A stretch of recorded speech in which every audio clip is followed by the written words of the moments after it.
છેલ્લા આઝાદીના આજે 77 વર્ષ વીતી ગયા હોવા છતાં પણ આદિવાસીઓના હક અધિકાર કે એની જળ જંગલ જમીનની સુરક્ષા થઈ શકતી નથી. ગેરકાયદેસર રીતે એની જમીન પચાવી પાડવામાં આવે છે.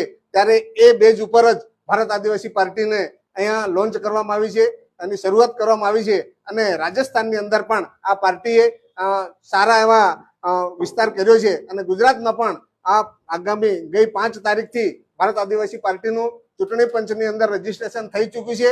અને આગામી ચૂંટણીની અંદર પણ ગ્રામ પંચાયત, તાલુકા જિલ્લા પંચાયતની અંદર પણ ભારત આદિવાસી પાર્ટી પોતાના તમામ ઉમેદવારો ઉતારવા માંગે છે. અને સાથે આ દાહોદ જિલ્લાના લગભગ મોટે ભાગના તાલુકાની અંદર પણ ભારત આદિવાસી પાર્ટીની બોડી બનાવી દેવામાં આવી છે, હોદ્દેદારોની નિયુક્તિ કરી દેવામાં આવી છે. અને ટૂંક સમયની અંદર આ ભારત આદિવાસી પાર્ટીને સમગ્ર ગુજરાતની અંદર આજે મારી સાથે મહીસાગર જિલ્લા પ્રમુખ અને સાથે પંચમહાલ જિલ્લાના ભારત આદિવાસી પાર્ટીના જિલ્લા પ્રમુખ ઉપસ્થિત છે. સાથે જિલ્લાના હોદ્દેદાર, મહામંત્રી, કોષાધ્યક્ષ અને દાહોદ તાલુકાના હોદ્દેદારો પણ આજે ઉપસ્થિત છે. અને ટૂંક સમયની અંદર સભ્ય ઝુંબેશ પણ ઉપાડી અને નજીકના આવતા જૂન માસની અંદર 7-8 તારીખની અંદર પાર્ટી લોન્ચ કરવાનો પણ અમારો પ્લાન છે.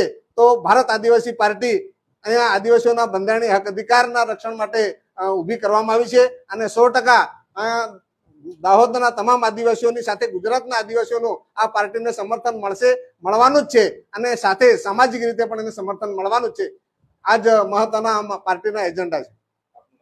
મારું નામ બારિયા દીપસિંહભાઈ સમુડાભાઈ, દાહોદ ભારત આદિવાસી પાર્ટી પ્રમુખ.